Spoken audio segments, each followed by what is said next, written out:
I fear that foreign bankers, with their craftiness and torturous tricks, will entirely corrupt the exuberant riches of America and use it systematically to corrupt modern civilization. They will not hesitate to plunge the whole of Christendom into wars and chaos in order that the earth should become their inheritance. Bismarck well understood the money changers' plan. Allegations that international bankers were responsible for Lincoln's assassination surfaced in Canada 70 years later in 1934. Gerald G. McGeer, a popular and well-respected Canadian attorney, revealed this stunning charge in a 5-hour speech before the Canadian House of Commons, blasting Canada's debt-based money system. Remember, it was 1934, the height of the Great Depression, which was ravaging Canada as well.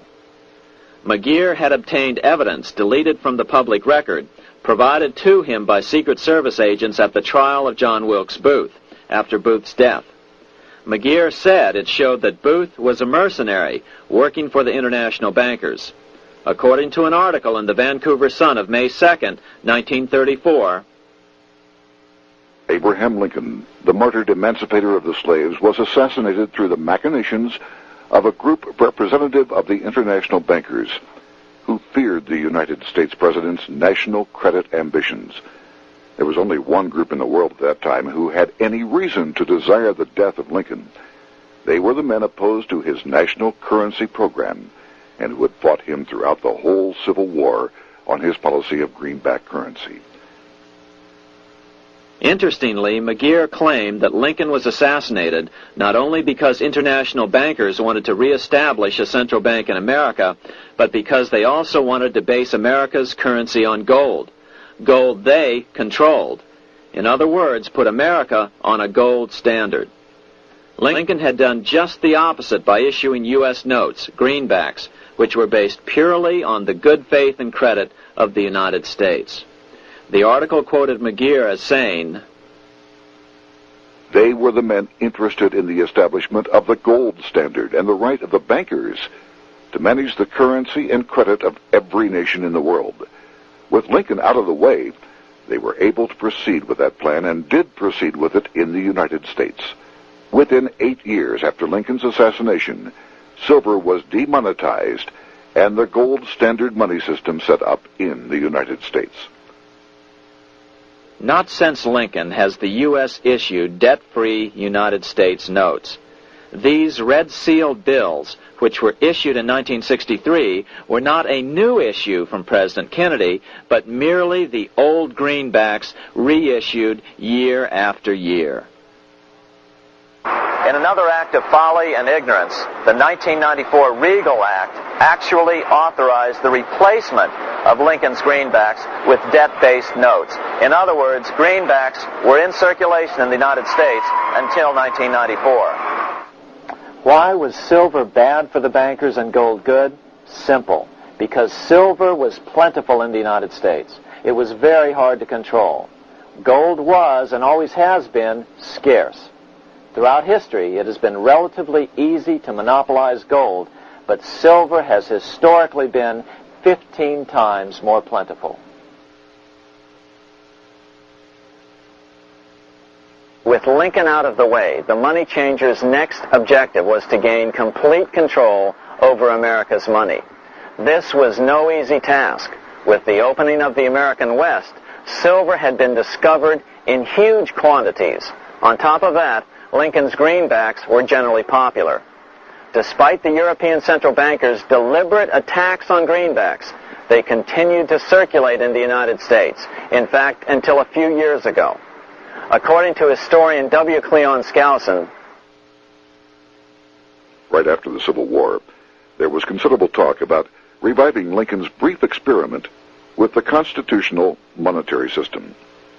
Had not the European Money Trust intervened, it would have no doubt become an established institution.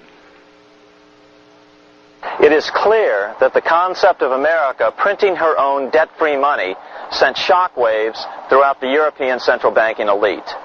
They watched with horror as Americans clamored for more greenbacks. They may have killed Lincoln, but support for his monetary ideas grew.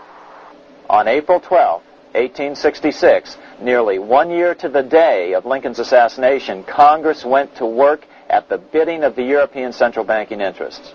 It passed the Contraction Act, authorizing the Secretary of the Treasury to begin to retire some of the greenbacks in circulation and thereby contract the money supply.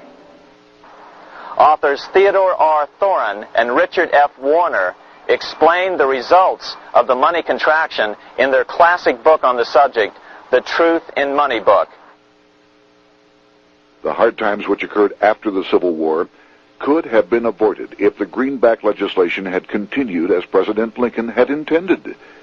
Instead, there were a series of money panics, what we call recessions, which put pressure on Congress to enact legislation to place the banking system under centralized control. Eventually, the Federal Reserve Act was passed on December 23, 1913. In other words, the money changers wanted two things: the reinstitution of a central bank under their exclusive control, and two, an American currency backed by gold. Their strategy was twofold. First of all, cause a series of panics to try to convince the American people that only centralized control of the money supply could provide economic stability. And secondly, remove so much money from the system that most Americans would be so desperately poor that they either wouldn't care or would be too weak to oppose the bankers. In 1866, there was $1.8 billion in currency in circulation in the United States, about $50.46 per capita.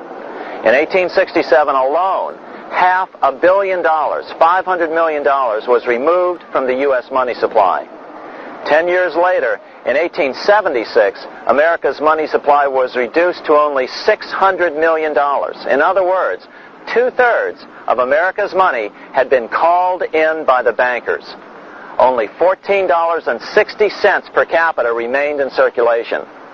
10 years later, the money supply had been reduced to only $400 million, even though the population had boomed. The result was that only $6.67 per capita remained in circulation, a 760% loss in buying power over 20 years. Today, economists try to sell the idea that recessions and depressions are a natural part of something they call the business cycle. The truth is, our money supply is manipulated now just as it was before and after the Civil War. How did this happen? How did money become so scarce? Simple. Bank loans were called in and no new ones were given. In addition, silver coins were melted down. In 1872, a man named Ernest Sed was given 100,000 pounds, about $500,000, by the Bank of England and sent to America to bribe necessary congressmen to get silver demonetized. He was told that if that was not sufficient, to draw an additional 100,000 pounds or as much more as was necessary. The next year, Congress passed the Coinage Act of 1873, and the minting of silver dollars abruptly stopped. In fact, Representative Samuel Hooper, who introduced the bill in the House, acknowledged that Mr. Sed actually drafted the legislation. But it gets even worse than that. In 1874, Sed himself admitted who was behind the scheme. I went to America in the winter of 1872-73, authorized to secure, if I could, the passage of a bill demonetizing silver.